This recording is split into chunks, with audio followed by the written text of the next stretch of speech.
So moving ahead हमारा अब topic है परफॉर्मेंस ऑफ कॉन्ट्रैक्ट। ओके, अब परफॉर्मेंस ऑफ कॉन्ट्रैक्ट में हमें क्या पढ़ना है? सो ये बेसिकली ऑल टुगेदर आपका एक नया यूनिट ही स्टार्ट हो गया। ठीक है, सो मॉड्यूल के हिसाब से अगर आप देखो तो हमारा unit 1.1 is done, 1.2 is done, 1.3 is done, 1.6 is done. अब हम आ गए हैं यूनिट 1.4 पे। आज और प्रोबेबली नेक्स्ट एक लेक्चर के अंदर अपन 1.4 और 1.5 ये दोनों को फिनिश कर देंगे, तो हमारा कॉन्ट्रैक्ट एक्ट पूरा कंप्लीट हो जाएगा। ठीक है, आप यहाँ पे चेक करो परफॉर्मेंस ऑफ कॉन्ट्रैक्ट में अगर बताऊं तो यहाँ पर ये आता है बाय वूम, हमें ये देखना है परफॉर्मेंस कौन करेंगे। फिर आप देखो अगर जॉइंट प्रोमिसर जॉइंट प्रोमिसी है तो उनके क्या लायबिलिटीज है और उनके क्या राइट्स है। फिर हम यहाँ पर चेक करेंगे time and place and performance of the promise. ठीक है, then we will also see the reciprocal promises. ठीक है, एंड जब अग्रीमेंट्स हो जाते हैं किसके लिए? इम्पॉसिबल एक्ट के लिए। तो ऐसा नहीं कि शुरू से, बाद में अगर एक्ट इम्पॉसिबल हो जाता है एक पार्टी ने कॉन्ट्रैक्ट अपना काम कर दिया। Reciprocal promise means what? There are I do something you do something, so I have done my act. अब आपके काम करने की बारी थी तो एक्ट क्या बन गया? इम्पॉसिबल बन गया। तो ऐसे में क्या होगा? Then we will see appropriation of payments, we'll see something of this. Then we will also cover there are certain contracts which need not be performed and we will see discharge of the contract. तो ये 1.4 में आपको मिलेगा। 1.5 में आपको मिलेगा breach of contract, कि अगर आप अपने कॉन्ट्रैक्ट को डिस्चार्ज नहीं करो तो उस पर क्या पेनल्टी रहता है, कैसे रहेगा, ऑल दो सिनेरियो। प्रोबेबली आज की क्लास में हम यहां तक कवर कर लेने चाहिए। ये और chapter unit 1.5 this we will do it in the next class. आज का मेरा टारगेट है अगर हमने यहां तक कवर कर लिया तो it is like more than enough for this, like अभी करंट इस सेशन में पार्ट 2 में। तो आप देखो यहां पर आ जाता है, सबसे पहले आप देखो it is the obligation of the parties to the contract. तो अब इसमें क्या है? If you remember the very first lecture जो हमने यहाँ पे कॉन्ट्रैक्ट एक्ट के लिए कवर किया था, तो उसमें मैंने क्या बताया था कि जब भी आप किसी कॉन्ट्रैक्ट में एंटर कर जाते हो, कॉन्ट्रैक्ट में क्या क्रिएट हो जाता है? You create certain rights, okay, and you create obligations. You remember that Virat Kohli and Anushka Sharma वाला example? You create right, you create obligations. So एक का right, दूसरे का क्या है? Obligation, और इसका obligation इसका right है। करेक्ट? तो ऐसा ही होता था। So that's what is given here, that your parties to the contract जो है यहाँ पे, the parties to the contract must perform or offer to perform, see, perform or offer to perform their respective promises unless such a performance is dispensed with or excused with the provisions of the contract act or any other law. तो dispensed भी मतलब आपको waive off कर दिया भाई, आपको allow कर रहे, excused it, right? You are being allowed that आपको ये परफॉर्म करने का जरूरत नहीं है, then it's another case, but otherwise you should perform, the parties to the contract they should perform their contract. अब यहाँ पर देखो ये है must perform their obligations of the contract. Now promises bind the representatives of the promiser also। अब आप ये देखो ये भी बड़ा खतरनाक है, that the promise also binds the promisers representative in case of death of such promiser before the performance, before the performance. और आगे एक लाइन और ऐड कर दिया, क्या? Unless a contrary intention appears from the contract. अब इसका क्या मतलब है? अब सिंपली चेक करो, suppose A has taken a home loan, A ने एक होम लोन लिया बैंक से और उसने बोला था मैं हर महीने आपको ईएमआई पे करूंगा। ठीक है, हर महीने ये ईएमआई पे करेंगे, किसको? बैंक को ईएमआई पे करेंगे। Now what happened? ए ने अपना लोन 100% पे किया, उसके पहले ए डाइड, उसके पहले ए डाइड, और ए का जो प्रॉपर्टी है, जो भी उसका हाउस था जो उसने होम लोन लिया था, this got transferred to let's say his wife. ठीक है, ये उसकी वाइफ को ट्रांसफर हो गया। Now tell me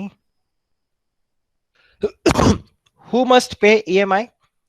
The EMIs will be paid by wife. The EMIs will be paid by the wife. Okay. Now, if wife denies to pay the EMI, तो bank के पास पूरा राइट है कि bank जाकर ये जो घर है ना, इस घर को जाकर सेल कर दे. If wife does not pay the EMI, so if wife pays EMI, there is no problem. But if let's say wife does not pay EMI, तो बैंक के पास पूरा राइट है कि वो जाकर इसको क्या कर दे, सेल कर दे और अपने अमाउंट को रिकवर कर दे. आप बताओ, is this clear? So that's how we say that the promise also binds the promisor in case of death of such promisor before the performance. आपको ये समझ में आया? So here the representative is bound. Okay, here the representative is bound. अब मैं आपको एक दूसरा एग्जांपल देता हूं. Take example this way. Let's say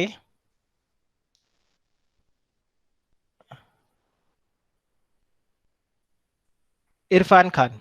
ठीक है, so I would say let Irfan Khan.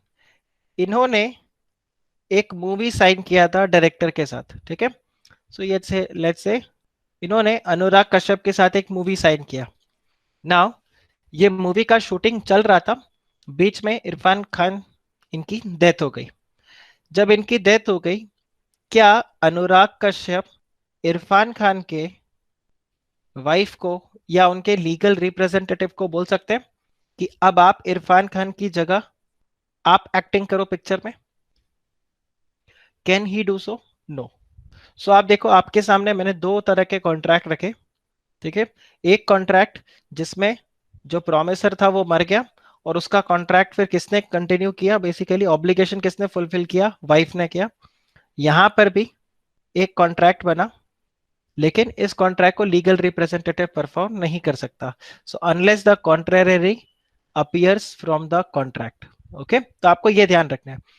अब आप आके देखो example. A promises to deliver goods to B on a certain day on a payment of 1 lakh rupees. Now A dies before that day.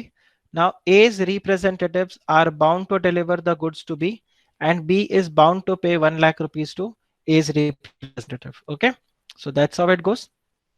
Second आप देखो, A promises to paint picture of B by a certain day at a certain price. Okay, now A dies before that day.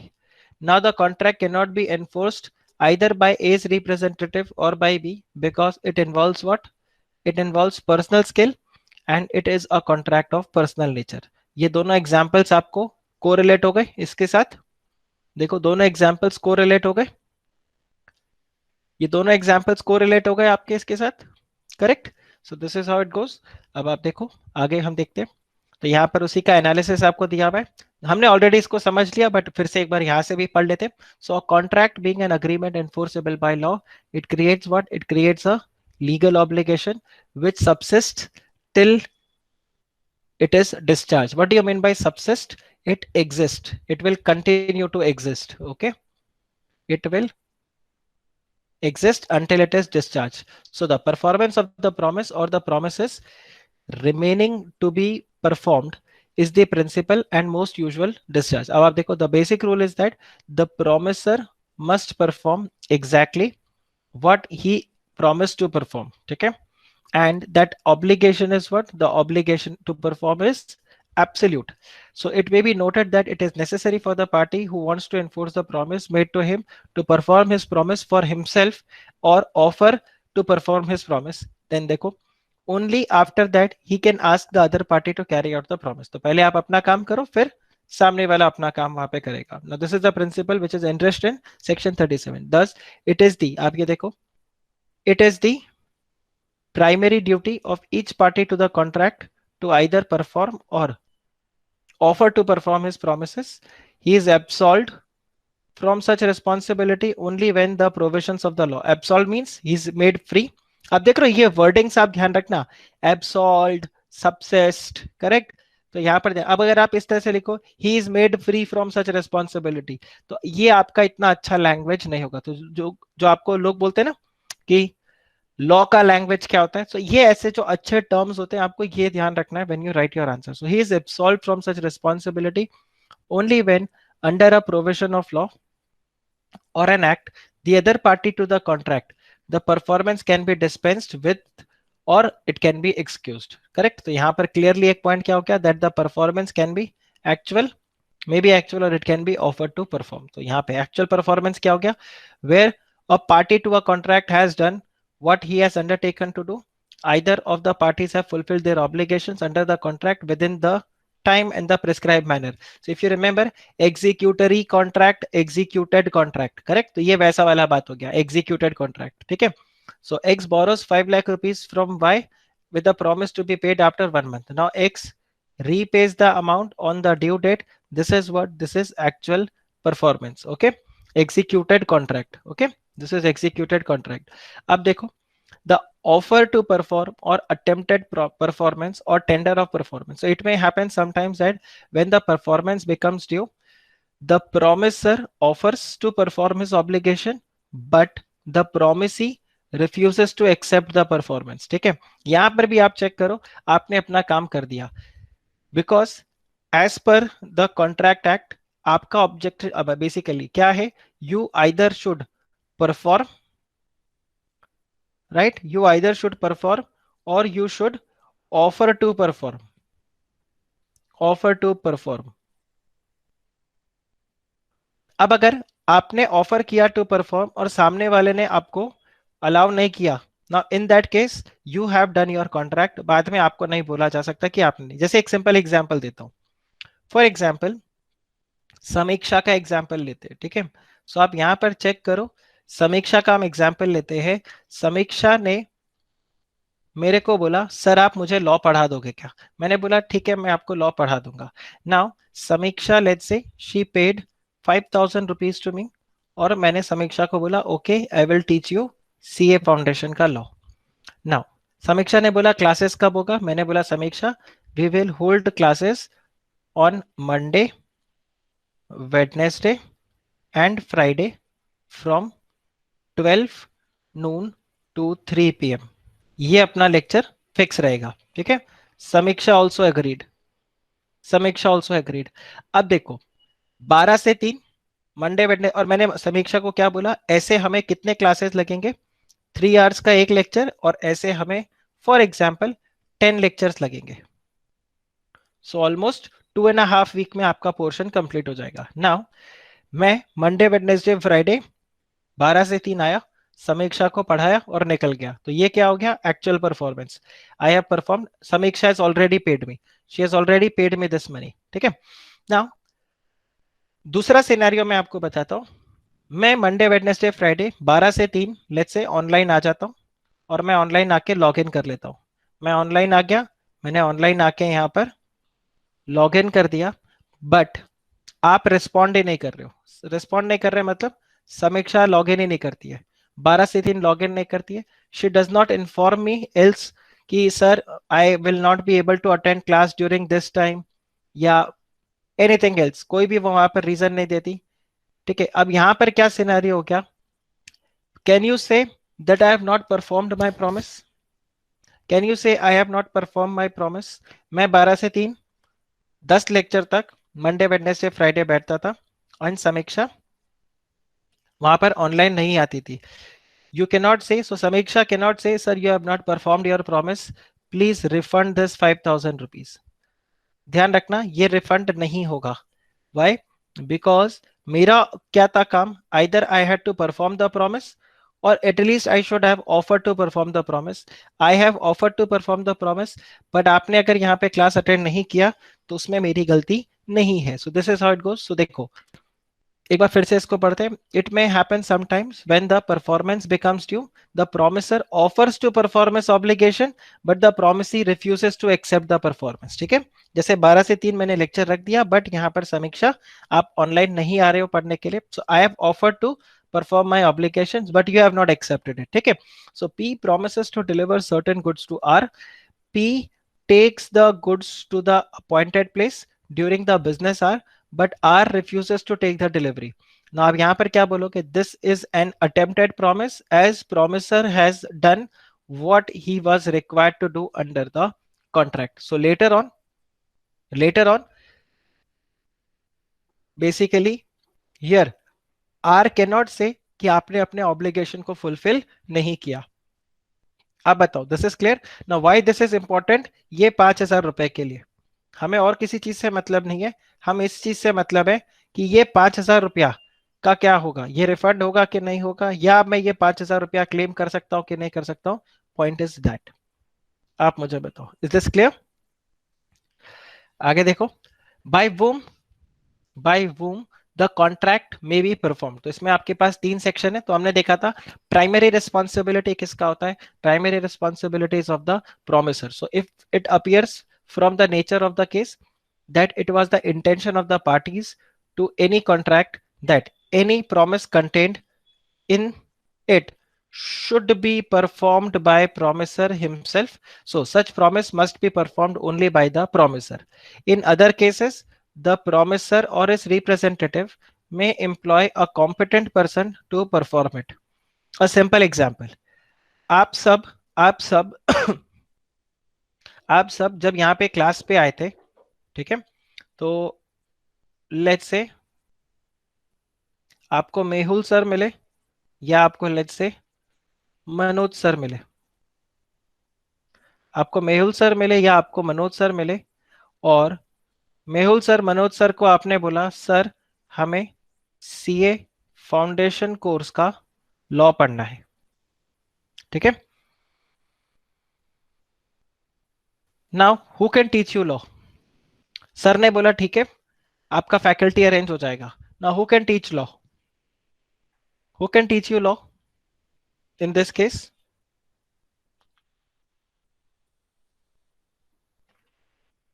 मैं, आप मुझे जानते हो, आप मुझे जानते हो, Mehul sir. So basically in this case, जो पहला वाला केस होगा उसमें क्या होगा, here any person who can teach law, any person who can teach law can be appointed to teach you। तो यहां पर अगर मेहुल सर लॉ पढ़ा सकते हैं तो मेहुल सर खुद आके लॉ पढ़ा देंगे, मनोज सर लॉ पढ़ा सकते हैं तो मनोज सर पढ़ा देंगे, आनंद सर को लॉ पढ़ाना है तो आनंद सर पढ़ा देंगे, अमित सर को लॉ पढ़ाना है तो अमित सर पढ़ा देंगे। कोई भी आके आपको यहाँ पर लॉ पढ़ा सकता है, ठीक है।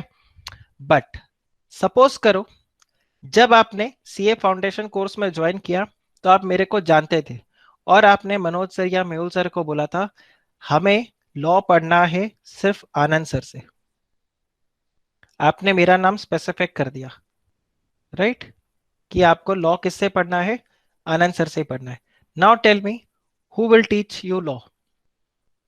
Who will teach you law? Who is going to teach law? Can Mehul sir teach you law here? क्या मेहुल सर आपको लॉ पढ़ा सकते हैं? Answer is no. Why no? Because यहां पर आपने स्पेसिफिकली मेंशन कर दिया कि मुझे लॉ पढ़ाना है, ठीक है, आपने स्पेसिफिकली मेंशन कर दिया कि मुझे लॉ पढ़ाना है। So here Mehul sir can not teach. But ये वाले केस में क्या मेहुल सर पढ़ा सकते हैं? इधर वाले केस में आंसर इज यस। इस वाले केस में मेहुल सर लॉ पढ़ा सकते हैं, बट यहां पर मेहुल सर लॉ नहीं पढ़ा सकते, right. Now if you can just read this paragraph again, तो क्लियरली आपको आंसर फिर से मिल जाएगा। That if it appears from the nature of the case that it was the intention of the parties to any contract that any promise contained in it should be performed by the promisor himself, right? या suppose करो आपने मेरे साथ contract किया कि Anand sir को ही पढ़ाना, sir आप ही लॉ पढ़ाओगे तो मैं ही आऊंगा। लेकिन सपोज करो किसी दिन अगर मैं नहीं पढ़ा पा रहा हूँ, ठीक है, तो मैं अपने किसी इंटर्न को भेजता हूँ, या एक और किसी क्वालिफाइड कंपनी सेक्रेटरी या चार्टर्ड अकाउंटेंट किसी लॉयर को भेजता हूँ जो आपको लॉ पढ़ा देगा यहाँ पे। तो अगर आपका कॉन्ट्रैक्ट स्पेसिफिकली मेरे साथ हुआ है और आपने बोला था कि आनंद सर आप ही लॉ पढ़ाओगे, in that case I can not get you any other person. But अगर ऐसा कुछ नहीं है तो I can get any other person. आप बताओ, this is clear? This is clear? ये वाला पार्ट, ये वाला पार्ट क्लियर है? देखो मैं आपको बताता हूँ, कई बार मैं विजिटिंग फैकल्टी की तरह भी जाता हूँ इंस्टीट्यूट्स में, ठीक है, तो वहां पर वो क्या करते हैं, जब मेल मेरे को भेजते हैं ना, तो वो मेल में क्लियरली रहता है that the remuneration the remuneration has been decided taking into consideration your experience, your knowledge, okay? So this lectures or these sessions cannot be further executed or delegated to any third person.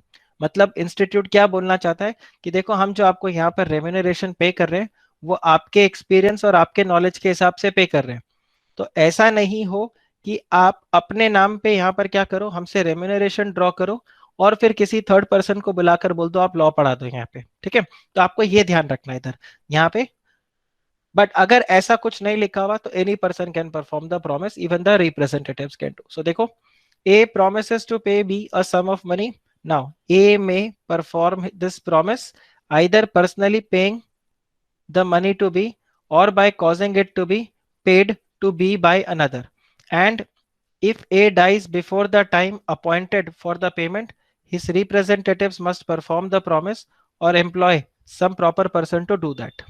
ठीक है। But यहाँ पर क्या हो जाएगा, here the promisor haves to do that. So a promises to paint picture for B and this must be performed by the promiser himself, right? So this is there, ये analysis दिया हुआ है। So who can perform the promise, it can be perform by the promisor himself और it can be perform by the agent और it can be performed by the legal representative. अब legal representative कब, in case of death. So अब यहाँ पर ध्यान रखना, अगर यूज ऑफ पर्सनल स्किल और ये सब नहीं है then it can be do. But आप ध्यान रखना, ये देखो यहाँ पर ये जो वाइफ है, ठीक है, इस वाले केस में मैं आपको बताता हूँ। सपोज करो जो लोन का अमाउंट है, टेक इट दिस वे, आप सिंपली ऐसे चेक करो।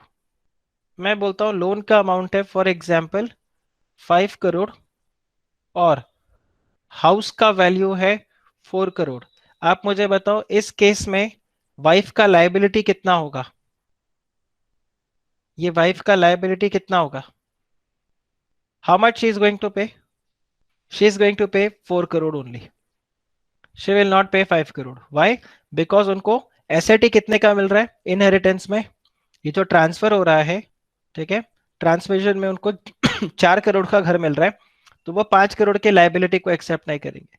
लेकिन सपोज करो मैं ऐसे बोलूं, उनका लोन का अमाउंट है दिस इज 2 करोड़ और हाउस जो है वो कितना है, for example 5 crore. In this case what is the liability, here the liability will be only 2 crore, that is the loan amount. तो आपको ये ध्यान रखना है। तो डिसीज्ड के लिए क्या हो जाता है यहाँ पर, आप ये देखो, but their liability under the contract is limited to the value of the property they inherit from the deceased.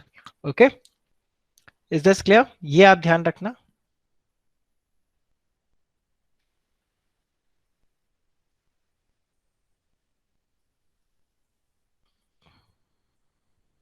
Okay, this is clear. All right, देखो ये वापस से देखो रिपीटेड पॉइंट आ गया, these are repeated examples। अब देखो ये third person आ गया, अब आप यहाँ पे देखो, so effect of accepting the performance from third person, effect of accepting the promise from third person। so कौन सा सिचुएशन है आप ये चेक करना, यहां पे देखो, जैसे when a promisee accepts the performance of the promise from a third person, he afterwards cannot enforce it against the promiser। a simple example, आपने आपने मेरे साथ कॉन्ट्रैक्ट किया कि आनंद सर आप हमें लॉ पढ़ाओगे, ठीक है, आप हमें लॉ पढ़ाओगे। किसने कॉन्ट्रैक्ट किया, लेट्स से इस बार वंदना का नाम लास्ट में है, तो मैं वंदना का नाम लिख देता हूँ। सो वंदना ने इस तरह से कॉन्ट्रैक्ट किया मेरे साथ कि लॉ कौन पढ़ाएगा, मैं ही पढ़ाऊंगा। I was like okay, now I should teach the law and Vandana must pay the fees. Now किसी वजह से मैंने बोला मैं लॉ पढ़ाने नहीं आ सकता, आनंद की बजाय कोई दूसरे सर आके आपको लॉ पढ़ाएंगे, ठीक है। सो लेट्स से आनंद की बजाय यहाँ पे for example Manoj sir law पढ़ाएंगे, इंस्टेड ऑफ आनंद सर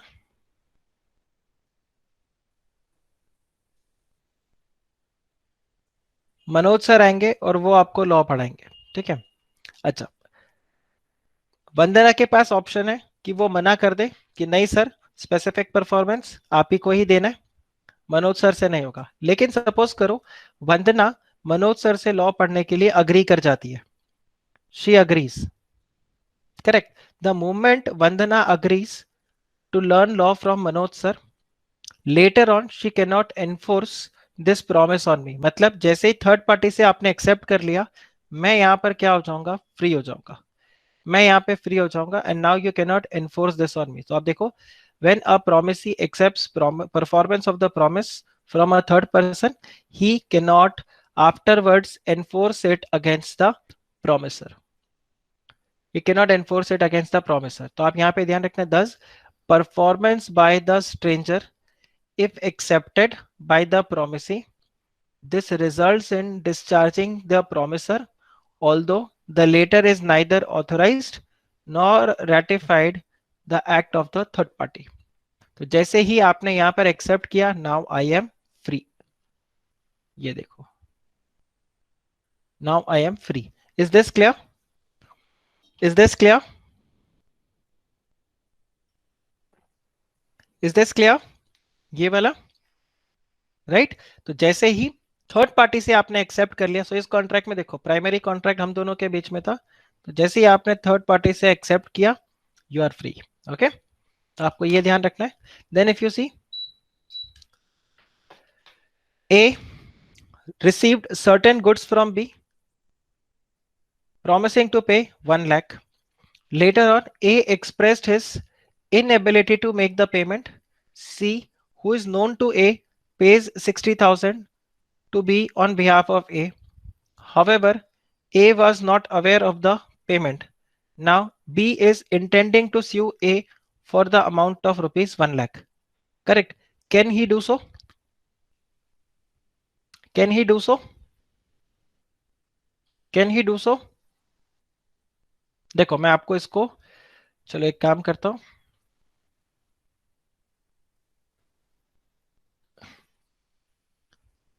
ए को पेमेंट करना था, ठीक है. ए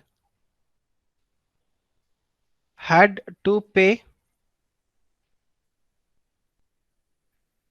rupees 1 lakh to B. ठीक है, ये हुआ. Then A could not pay.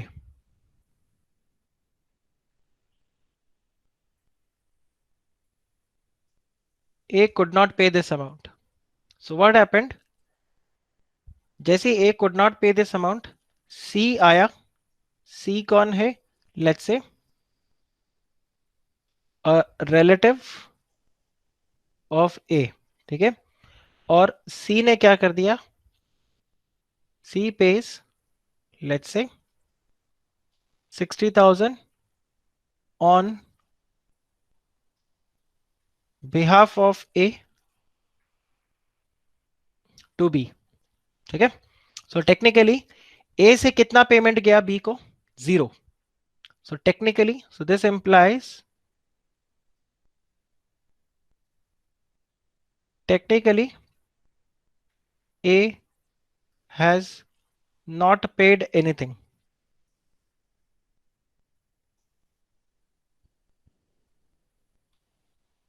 A has technically paid और not paid anything. Now question जो यहां पे आ रहा है वो ये अराइज हो रहा है, that B wants to sue A for recovery. ठीक है, so what amount will be recovered? Question ये है, what amount will be recovered? तो आपका ऑप्शन यहां पे आ जाता है, पूरा 1 लाख रिकवर होगा, 40,000 बैलेंस अमाउंट रिकवर होगा. What will be recovered? तो यहां पर आंसर क्या है? 40,000 एंड नॉट 1 लाख. ठीक है, बिकॉज जब सी ने वहां पर पेमेंट किया, it is as good as, because though technically A has not paid anything, but when C pays 60,000 rupees to B on behalf of A, this is as good as A has paid.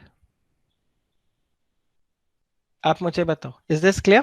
तो you can take a screenshot of this.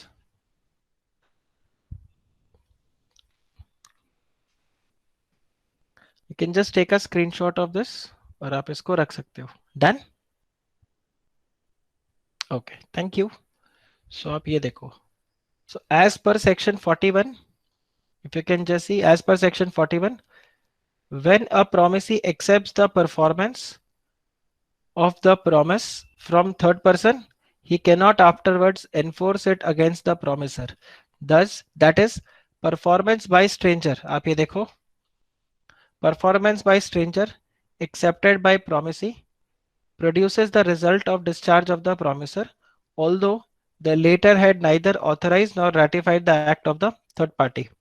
Therefore, in the present case, B can sue only for the balance amount of 40,000 and not for the whole amount. Okay?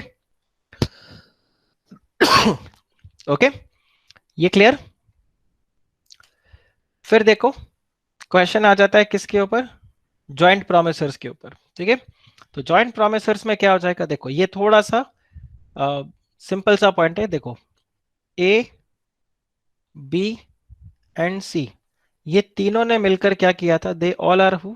They all are joint promisor. They all are joint promisor, और इनका Z, he is the promisee. ठीक है, now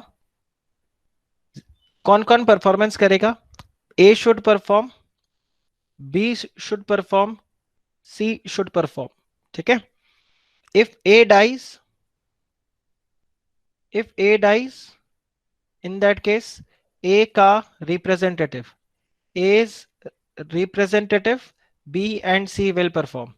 Now, if let's say if B dies, then in that case B's representative, and similarly if C dies, you will have C's representative, जो basically क्या करेंगे? यहां पर अपना प्रोमिसेस को fulfil करेंगे। They are going to perform their obligations. आप बताओ, this is clear? This is clear? Very logical, very very logical, कोई उसमें बहुत टेक्निकल टर्म नहीं है। तो देखो, when two or more person have made a joint promise, then unless the contrary intention appears by the contract, all such persons must jointly fulfill the promise, and if any one of them dies, his legal representatives must jointly with the other surviving promisers fulfill the promise, and if all of them die, the legal representatives of all of them must fulfill the promise jointly. Simple, clear? और यहाँ पे इन्होंने example भी दे दिया कि ABC ने jointly promise किया था कि वो 6 लाख रुपया डी को पे करेंगे ना। एबीसी जॉइंटली यहाँ पर पेमेंट करेंगे। इफ ए डाइज, तो ए का लीगल रिप्रेजेंटेटिव बी एंड सी मिलकर यहाँ पर क्या करेंगे? डी को पेमेंट करेंगे। सो this is how it goes. Okay, ये क्लियर हुआ? Is this clear? ओके, तो आप देखो, नेक्स्ट आपके पास आ जाता है distinction between succession and assignment. ठीक है, दो पॉइंट्स आते हैं यहाँ पे, दो अलग अलग टर्म है।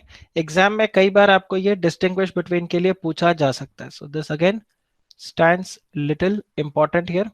तो आप देखो, distinction between the two concept succession and assignment में बी नोटेड केयरफुली। तो आप देखो, when the benefits of the contract are succeeded by the process of law, then both the burden and the benefit attached to the contract may sometimes devolve on the legal heir.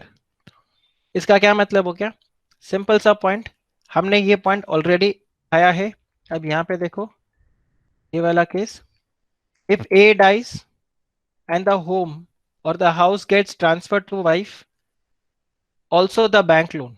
ठीक है, अगर घर transfer हो रहा है तो घर के साथ में बैंक लोन भी क्या हो जाएगा? ट्रांसफर हो जाएगा वाइफ को। ठीक है, सो वाइफ कैन नॉट से कि मैं सिर्फ घर को एक्सेप्ट करूंगी, मैं यू नो ये बैंक लोन को एक्सेप्ट नहीं करती। ऐसा नहीं होगा, घर और बैंक लोन दोनों यहां पर क्या हो जाएगा? ट्रांसफर हो जाएगा। So that's what is here. So suppose a son succeeds to the estate of his father. After his death, he will be liable to pay the debts and liabilities of his father owed during his lifetime.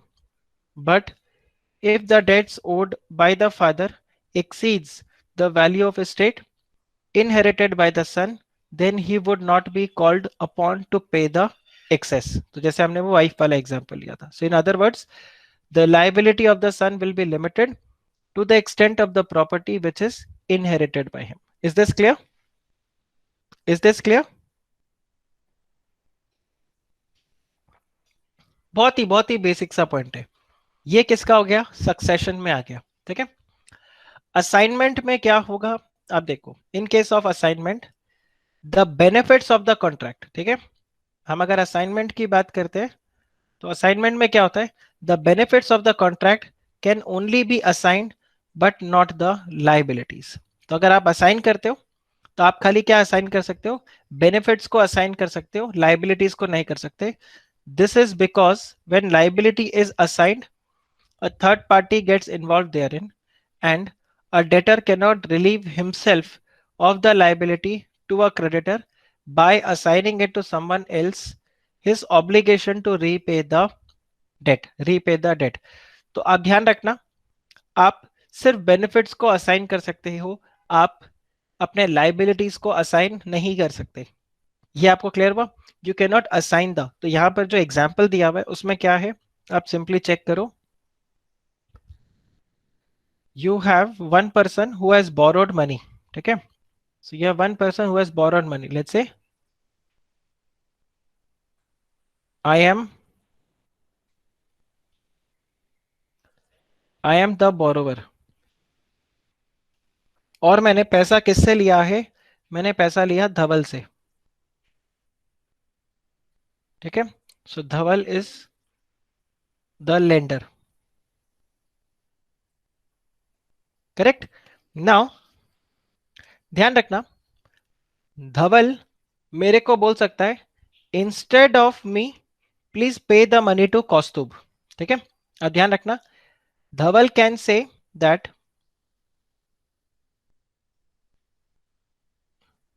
instead of paying me, pay it to Kaustubh. आप बताओ, this is clear? ये clear? So Dhaval ये काम कर सकता है, Dhaval can do this because इस तरह से करके धवल क्या कर रहा है? This implies what? This implies assignment. This implies what? This implies assignment. और असाइनमेंट में वो क्या कर रहा है? He is transferring the benefit, is transferring the benefit to a third person. Is transferring the benefit to a third person. आप बताओ, is this clear? Is this clear? ये हो गया असाइनमेंट. मैं यहां पे क्या करता हूं, मेरे साइड में यश खड़ा है. ठीक है, मेरे साइड में यश खड़ा है. अब मैं यहां पे यश को बोलता हूं, मैं तो लोन रिपे नहीं करूंगा, यश यू पे द लोन. ठीक है, एंड यहां पे मैं क्या करता हूं, इधर मैं ऐसा लिखता हूं, इंस्टेड ऑफ मी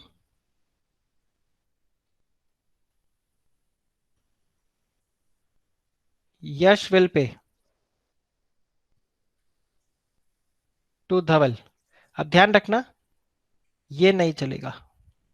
हाँ, यश अगर अग्री कर जाता है, यश अगर अग्री कर जाता है तो ठीक है, बट ये असाइन नहीं किया जा सकता. This is not equal to assignment. This is not equal to assignment. आप ध्यान रखना, this is not equal to assignment. Why? Because here it is not a benefit. आप यहां पर बेनिफिट को ट्रांसफर नहीं कर रहे, आप किस चीज को ट्रांसफर कर रहे हो? You are transferring a obligation. Yes or no? And this obligation cannot be transferred or cannot be assigned. Only the benefit will be assigned. आप बताओ, is this clear? Is this clear? Is this clear? So just take a screenshot of this. This is basically your concept of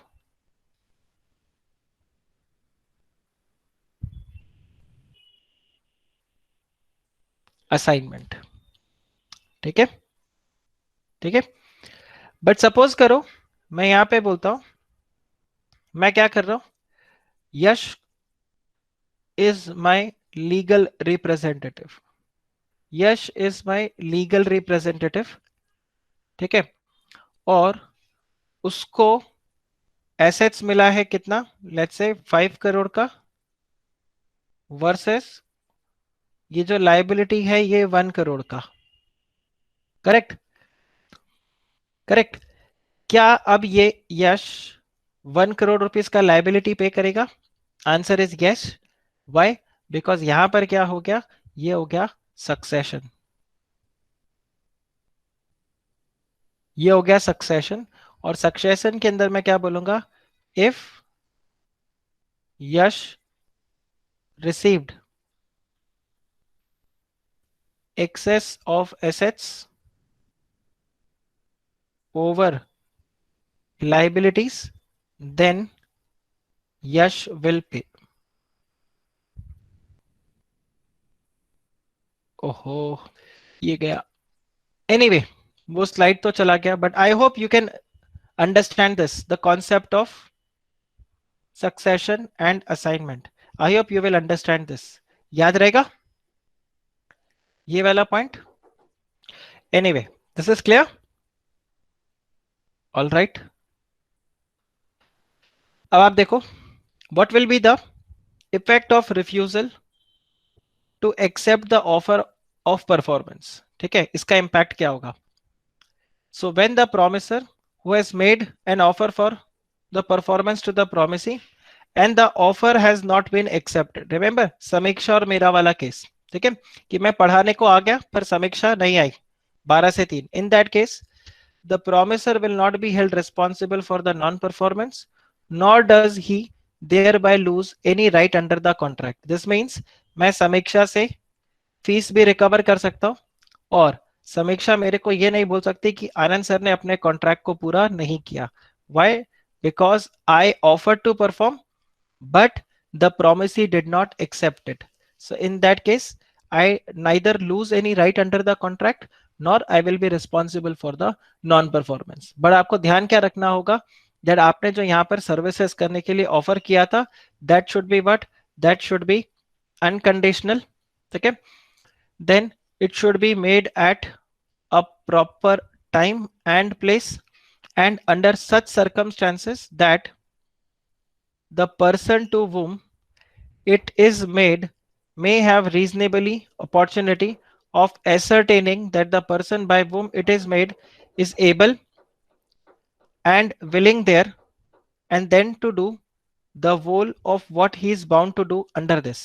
इसका क्या मतलब हुआ, देखो समीक्षा को मैंने बोला मैं आपको लॉ पढ़ा दूंगा, हमने टाइम वगैरह डिसाइड नहीं किया, मैं इनको 2 AM पे कॉल करता हूं और मैं बोलता हूं समीक्षा चलो let's start with the classes. आप मुझे बताओ, is it the proper time to start the class?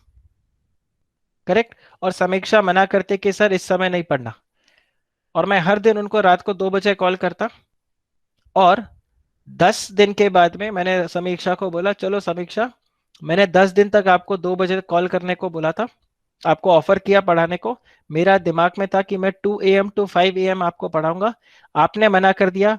Now I am free from my obligation. Can I do that? Can I do that? Yes, I can do that. But can I say that I have offered my, I've offered my services? Answer is no. यहाँ पर क्या माना जाएगा, इसको invalid नहीं माना जाएगा, इसको इनवैलिड माना जाएगा, बिकॉज आप देखो आपको उसको proper time and proper place में ऑफर करना है. आप बताओ, is this clear guys? This is clear? Basic. Right. अब यहाँ पर एक और चीज ध्यान रखना, इस तरह से करना होगा कि एक रीजनेबल अपॉर्चुनिटी सामने वाले को मिले, ये समझने के लिए कि भाई क्या ऑफर किया जा रहा है एंड उसको एक्सेप्ट कर सकते हैं कि नहीं कर सकते। आप बताओ, this is clear. So other person should get the opportunity and it should be offered at a proper time और place. Then if the offer is if the offer is an offer to deliver something to the promisee, तो promisee के पास एक reasonable opportunity होना चाहिए ये check करने के लिए कि जो डिलीवर किया है वो वही है या कुछ और डिलीवर किया है। ओके, सो सपोज करो आप अपने घर पे जोमेटो से कुछ मंगवाते हो एंड दैट जोमेटो पर्सन वो क्या करता है, वो आपको डब्बा पैक करता है, देता है और भाग जाता है। So suppose you had ordered, let's say you had ordered for example dal makhani. Okay, वो ब्लैक दाल जो होता है, आपने दाल मखनी ऑर्डर किया था, उसने आपको डब्बा पकड़ाया और चला गया, आपको मौका नहीं दिया ये चेक करने का कि दाल मखनी है कि नहीं है। बाद में आपने जब डब्बा खोला तो आपको वो क्या मिला, dal fry. Now tell me, can you say the person has offered the services? Answer is no. Why? Because he has not given you the time. उसने फटाफट फटाफट आपसे पैसे लिए और वो निकल गया। तो later on you can say that I was not offered what we had contracted for and you can, so basically वहां पर आप क्या करोगे, आप दाल फ्राई को क्या कर सकते हो, रिटर्न कर सकते हो and you can ask the other person to get dal makhani, और you can return dal fry and ask for the refund. आप बताओ, this is clear guys, this is clear ये वाला प्रोविजन। तो आपको एक रीजनेबल टाइम वहां पर देना पड़ेगा, एक अपॉर्चुनिटी देना पड़ेगा सामने वाले को ये चेक करने के लिए कि भाई क्या सामान है, राइट। तो आपको ये ध्यान रखना होगा। Then, what will be the effect of refusal of the party to perform the promise? So, when a party to a contract who has, देखो, who has refused to perform or disabled for himself from performing the promise in entirety, the promisee may put to end to the contract unless he has signified by the words or conduct his acquiescence in its continuation. अब आप देखो यहां पर क्या रहता है, समीक्षा 12 से 3 आई मंडे को और मैं लेक्चर के लिए अवेलेबल नहीं था, ठीक है। Now Samiksha has all the right to terminate the contract until unless मैं समीक्षा को टेक्स्ट करके बोल दूं that Samiksha I will not be able to take the lecture today but definitely I will take lecture on Wednesday. अगर मैंने समीक्षा को intimate नहीं किया और समीक्षा 12 बजे लॉग इन करी एंड 3 बजे तक मैं नहीं आया और मैंने कोई कम्युनिकेशन वगैरह नहीं दिया, Wednesday Samiksha can take lecture from some other professor and she can claim refund from me. अब बताओ, दिस इज क्लियर। अभी तक किसका बात हो रहा था, अभी तक किसका बात हो रहा था, समीक्षा का बात हो रहा था कि समीक्षा अगर क्लास में नहीं आती है तो। अब किसका बात हो रहा है कि अगर मैं पढ़ाने को नहीं आता हूं तो, ठीक है। तो आप यहां पर देखो, A a singer enters into contract with B, the manager of the theater, to sing at his theater for 2 nights in every week during the next 2 months. B engages to pay her 1 lakh for each night's performance. Now, on the 6th night, A willfully abstains herself from the theater. Now, B is at the liberty to put the end to the contract. अगर अगर अब अगर A वहां पे क्या करे, B को intimate कर दे that I will not come on the 6th night because of so and so reason or whatever way, I will come on the next day. In that case, B cannot end the contract क्योंकि A ने क्या कर दिया, अपना जो intimation था, ये signified B कि वो कंटिन्यू करेगा, लेकिन अगर बिना बताए वो इस तरह से डिसकंटिन्यू कर देता है, he abstains. In that case, B will be in the position that B can put end to the contract. This is clear. तो आप यहां पे देखो, from the language of section 39 it is clear that in case under consideration the following two rights accrue to the aggrieved party. Who is the aggrieved party in this case? Samiksha is the aggrieved party क्योंकि मैंने promise किया था मैं perform करूंगा and I am not performing the promise. So Samiksha can terminate the contract and अगर मैंने क्या किया, अगर मैंने यहां पर अ, और what you can do, you can, Samiksha can again tell me that sir कोई प्रॉब्लम नहीं, आप मंडे को नहीं आए, कोई तकलीफ नहीं, आप वेडनेसडे को आके पढ़ा देना। अगर ऐसा नहीं तो Samiksha can also terminate the contract. So in case the promise decides to continue, तो समीक्षा अगर कंटिन्यू करना चाहे, right, in that case he would be entitled to put end to the contract on the ground subsequently. यहाँ पे देखो he would not be entitled.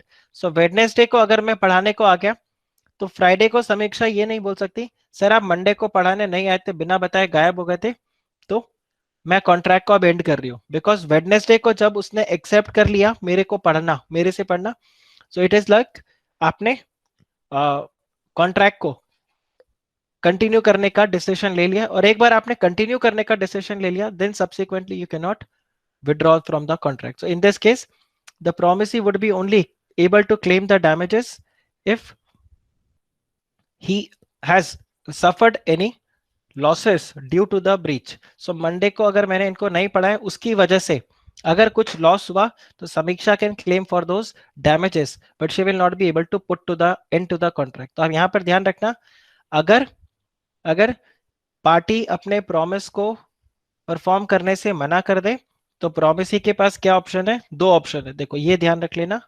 Again इसके ऊपर case study जैसा आपको मिलेगा question. So let's see here,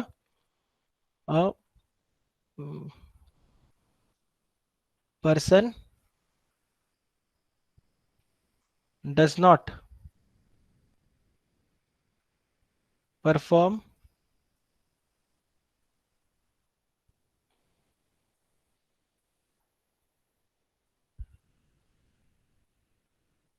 in this case,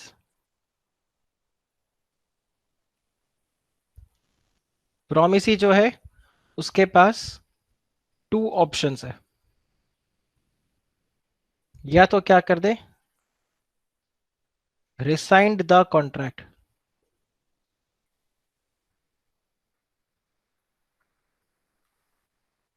या फिर क्या कर दे,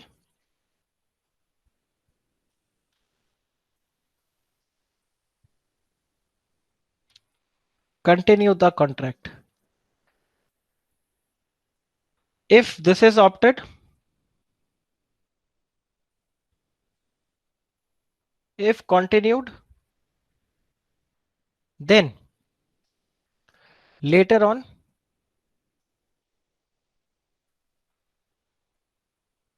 cannot resigned।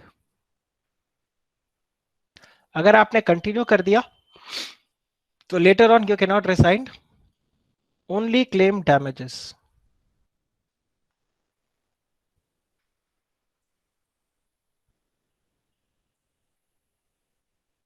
आप मुझे बताओ, is this clear, is this clear?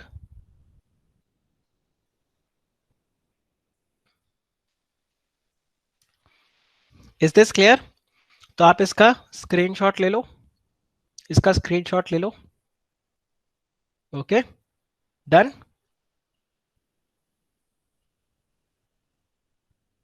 Okay, that's what is here. फिर देखो, what is going to be the liability of the joint promisor and joint promisee. Again the same time ये same आपका provision हो जाएगा। तो यहां पर क्या रहता है, व्हेन टू और more person have made the joint promise, then unless contrary intention appears by the contract, all such person during their joint lives and after the death any of them and his legal representatives jointly with the survivor or survivors, and after the death of the last survivor the representatives of all joint promisers, they must perform the promise. Okay, so that's again the same thing, and same goes for the promisee also। आप बताओ, this is clear, is common. तो आप यहाँ पे देखो इस तरह से क्या दिया हुआ है। So देखो, any one of the joint promisor may be compelled to perform the promise. ये आ जाता है किसके ऊपर, ये सेक्शन 42 था, ये सेक्शन 43 अलग होता है। इसमें आपको क्या बता रहे हैं, जॉइंट प्रोमिसर्स थे, उसमें से किसी एक को कंपेल किया जा सकता है, किसी एक को कंपेल किया जा सकता है कि आप पूरे पूरे कॉन्ट्रैक्ट को कंप्लीट करो। अब ध्यान रखना, but this will be what, in the absence of express agreement to the contrary, ठीक है। सो सपोज करो ए और बी दोनों ने मिलकर 10 लाख रुपया लिया, किससे? सी से। दोनों ने मिलकर सी से 10 लाख रुपया लिया ना। आप यहां पर एक चीज ध्यान रखना, एक चीज ध्यान रखना, सी सी चाहे तो ए से पूरा 10 लाख ले ले, सी चाहे तो पूरा बी से 10 लाख ले ले, या फिर दोनों से 5-5 लाख रुपया ले ले, कोई फर्क नहीं पड़ता, ठीक है। लेकिन सपोज करो जब इन्होंने लोन लिया था उस टाइम पर ए ने बोल दिया था देखो हम दोनों मिलके 10 लाख रुपया ले रहे, पर 5 लाख रुपया मेरा है, 5 लाख रुपया बी का है। इन दैट केस अगर कुछ हुआ तो मैं 5 लाख पे करूंगा और बी 5 लाख पे करेगा। तो आपने अपने कॉन्ट्रैक्ट में क्लियरली क्या बता दिया कि A is going to pay only 5 lakh, B is only going to pay 5 lakh. इन इस केस में तो अलग बात है, बट अदरवाइज अगर इन दोनों ने मिलकर 10 लाख रुपया लिया है तो यहां पर कौन पेमेंट कर सकता है? Basically C can ask A to pay the complete amount और C can ask B to pay the complete amount. So let's say अगर ए ने पूरा 10 लाख रुपया पे कर दिया, सो आपस में इनका जो भी एग्रीमेंट था, जो भी रेशो था, उसके हिसाब से बी से रिकवर कर लिया जाएगा। सो सपोज करो मैंने और समीक्षा ने एक लोन लिया, किस रेशो में? 70-30 के रेशो में हमने लोन लिया था। लेकिन ये हमारे अंदर का मामला था, हमने लोन लिया किसके साथ? हर्षिल के साथ। और हर्षिल से हमने 10 लाख रुपए का लोन लिया और मैंने और समीक्षा ने डिसाइड किया था कि लोन का 70% अमाउंट मैं यूज करूंगा और 30% अमाउंट समीक्षा यूज करेगी। नाउ हर्षिल ने 10 लाख रुपया मेरे को दे दिया, ठीक है, और हमने इसको यूज करना शुरू कर दिया 70-30 के रेशो में। अब रीपे करने का बारी आया तो मैं समीक्षा को ऐसे बोल सकता हूँ कि देखो समीक्षा हमने 70-30 के रेशो में यूज किया अमाउंट को, सो I will pay 70 to Harshal and you पे 30 टू हर्षल, ठीक है, अपना 30% अमाउंट। हर्षल क्या कर सकता है? 100% अमाउंट। सपोज करो समीक्षा पे नहीं करती या मैं पे नहीं करता तो हर्षल समीक्षा से या मेरे से किसी से भी पूरा 10 लाख रुपया रिकवरी कर सकता है। तो suppose I paid 10 lakh rupees to Harshal, then 3 lakh rupees मैं किससे रिकवर करूंगा? I will recover it from Samiksha. और समीक्षा ने अगर 10 लाख रुपया पूरा हर्षल को पे कर दिया तो समीक्षा will recover 7 lakh rupees from me. आप बताओ, this is clear? This is clear. लेकिन अगर हर्षल से जब हमने लोन लिया था उस टाइम हमने स्पेसिफिकली बोल दिया था कि 70-30 रेशो में हमें आप पैसे पकड़ाना, इन दैट केस हम यहाँ पर बेसिकली समीक्षा से फिर 7 लाख रुपीज रिकवर नहीं किया जाएगा, ओनली 3 लाख रुपीज ही रिकवर होगा। और एक क्वेश्चन का मुझे आंसर करो, सपोज मैंने भी 10 लाख रुपया हर्षल को पे कर दिया और समीक्षा ने भी 10 लाख रुपया पे कर दिया। If both of them have paid 10 lakh rupees, can Harshal keep 20 lakhs? Answer is no. हमने जैसे देखा था quasi contract, so in that case उसको इन मिस्टेक डबल पैसा मिल गया तो वो किसी एक का 10 लाख रुपया क्या करेगा? रिटर्न कर देगा। Okay, so that's how it will go. So यहाँ पे आप देखो, वेयर टू और more person make joint promise, the promisee में compel any one or more of such joint promisor to perform the whole of promise. So each promisor may compel contribution. तो यहाँ पर देखो, each of the two or more joint promisor may be compelled every other joint promisor to contribute equally with himself to the performance of the promise unless contrary intention appears from the contract. Otherwise ऐसे ही रहेगा, ठीक है। Same way profits जैसे रहेगा, same way losses को भी आप उसी तरह से बियर करोगे। तो आप देखो, if any one of the two or more joint promisors make default in such contribution, the remaining joint promisor must bear the loss arising out of such default. तो जैसे मैंने बताया, अगर समीक्षा ने पेमेंट नहीं किया और मैंने पूरा 10 लाख पे कर दिया तो मैं 3 लाख रुपया समीक्षा से रिकवर करूंगा। और अगर समीक्षा ने पूरा 10 लाख पे कर दिया, मैंने पे नहीं किया, तो समीक्षा will recover 7 lakh rupees from me. और अगर हमारे बीच में ये रेशो डिसाइडेड नहीं है, 70-30 इज नॉट डिसाइडेड, हम दोनों ने मिलकर 10 लाख रुपया लिया, तो in that case we are equally responsible to pay the amount 50-50। Okay, so this is how it goes. Same thing जैसे यहां पर दिया, आप ये देखो, A B C jointly promises to D to pay 3 lakh rupees. Now D may compel either A, देखो either A or B or C to pay him the amount. Now A, B, C under a joint promises to pay D 3 lakh rupees. C is unable to pay anything. Correct. C नहीं pay कर पा रहा है, so technically ए B सी सबको कितना पे करना था, 1 लाख ईच पे करना था। अब क्योंकि यहाँ पर सी अपना अमाउंट रीपे नहीं कर पा रहा, तो ए और बी मिलकर क्या करेंगे, डी को 3 लाख रुपया देंगे। और बेसिकली कैसे देंगे, 1 lakh rupees. So right, so ये, सो यहाँ पर C is unable to pay anything, A is compelled to pay the whole amount. Now A will be entitled to receive 1,50,000 from B. आप मुझे बताओ, this is clear, joint promisors, correct. अब अगर हम ये बोलते हैं C is unable to pay anything, मतलब सी क्या हो गया, सी इंसॉल्वेंट हो गया। तो इसका इंसॉल्वेंसी लॉस फिर बचे हुए 2 लोग क्या कर करेंगे, correct. So this is how it goes. Then ये वाला आप देखो, A B C jointly promise to pay 9 lakh rupees to D, D released A from the liability, ठीक है। D released A from the liability, in this case the release of A does not discharge B and C from their liability. आप ये ध्यान रखना, the release of A does not discharge B and C from their liability. They will continue to remain liable to pay the entire amount to of 9 lakh rupees to D. And though A is not liable to pay D, but he will still remain liable to pay B and C. आप बताओ, this is clear? This is clear? देखो, A, B and C, ये आ गया D. So 9 lakh rupees देना था. So for example, 3 lakh each, 3 lakh each, 3 lakh each, और ये total हो गया 9 lakh rupees which were suppose to be paid to D. D ने बोला ए तुम पे मत करो। ना इन दैट केस यहां पर इनको डीम्ड रिजेक्शन नहीं हो गया, बी और सी इनको अपना अपना अमाउंट पे करना पड़ेगा, ठीक है। नाउ डी ए से पैसे नहीं ले रहा, पर बी और सी दोनों ने मिलकर क्या कर दिया है, यहां पर 9 लाख रुपीज पे कर दिया है, किसको, डी को पे कर दिया। नाउ ए से उसका रिकवरी होगा, फिर ए से उसका रिकवरी हो जाएगा। सो this is how it goes, clear. ये ध्यान रखना, ज्यादातर आपको यहाँ पे केस स्टडीज में मिलेंगे, ये सारे प्रोविजंस आपको ज्यादातर कहाँ मिलेंगे, केस स्टडीज के अंदर देखने को मिलेंगे, ठीक है। Then rights of the joint promisee, so again यहाँ पर वही आ गया, आप फिर से चेक करो कि या तो ए से रिकवर होगा, और अगर ए रिकवर नहीं कर पा रहा है तो फिर उसके, या अगर ए का डेथ हो गया तो उसके लीगल रिप्रेजेंटेटिव से रिकवरी होगा। सो देखो A in consideration of 5 lakh rupees lent to him by B and C promises B and C jointly to repay them the sum with the interest on a specified day, but B dies. In such case, the right to demand of the payment shall rest with B's legal representative jointly with C during the C's lifetime.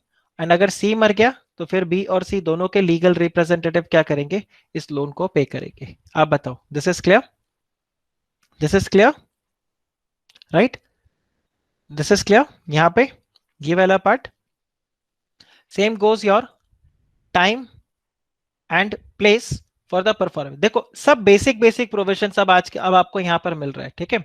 So the time and place for the performance of promise. So अगर कुछ नहीं बताया, अगर कुछ नहीं बताया आपने, कोई टाइम आपने नहीं बताया, तो इन दैट केस आपका ये क्या होगा, किसी भी रीजनेबल टाइम में आप क्या कर दोगे, पढ़ा दोगे। तो सपोज समीक्षा का और मेरा वाला एग्जाम्पल आप फिर से लो। सो समीक्षा ने फॉर एग्जाम्पल पेमेंट बता रहा हूँ, क्लास के लिए हमने टाइम डिसाइड नहीं किया था किस टाइम पर क्लास होगा। सो रीजनेबल टाइम आपका क्या रहेगा, so maybe you can say sir from morning 8 AM till 6 PM is a reasonable time. 8 से 6 के बीच में कभी भी आप पढ़ा दो, कोई प्रॉब्लम नहीं है। So that's what is there. So if the time for the performance of promise when no application is to be made and no time is specified, then it can be performed, right? The engagement must be performed within the reasonable time, okay? और reasonable time क्या होगा, reasonable time मैंने आपको बताया, this will be interpreted on facts and circumstances of a particular case। तो जिस हिसाब से जो भी केस रहेगा उसके हिसाब से आप पे करोगे। फिर आप ये देखो, ये बात था किसके लिए, सिर्फ टाइम के लिए। अब यहाँ पर टाइम और प्लेस दोनों डिसाइड नहीं करके रखा। सो अगेन यहाँ पर क्या हो जाएगा, it must be perform during the usual hour of business, right, and the place where it should be performed, ठीक है। सो सपोज करो मेरे को पढ़ाना था मुझे समीक्षा को पढ़ाना था। नाउ टेल मी, मैं समीक्षा को बोलता हूँ एक काम करो, आरे जंगल के बीच में आ जाओ, मैं वहां पे बैठ के पढ़ाऊंगा। ठीक है, हमने डिसाइड नहीं किया है कहाँ पे पढ़ना है। मैं इनको बोलता हूँ आ रहे जंगल में आ जाओ, मैं वहां पे पढ़ाऊंगा, या फिर रेलवे स्टेशन पे आ जाओ। ठीक है, शाम के टाइम मुलुंड स्टेशन पे आ जाओ, रेलवे स्टेशन पे एक वो बेंच है, मैं वहां पर आपको पढ़ा दूंगा ना। That can not be said at a reasonable place, right? That can not be said as a reasonable place. Why? Because आप सिंपली चेक करो, यूजुअली मैं वहां पर पढ़ाता हूँ क्या? नहीं।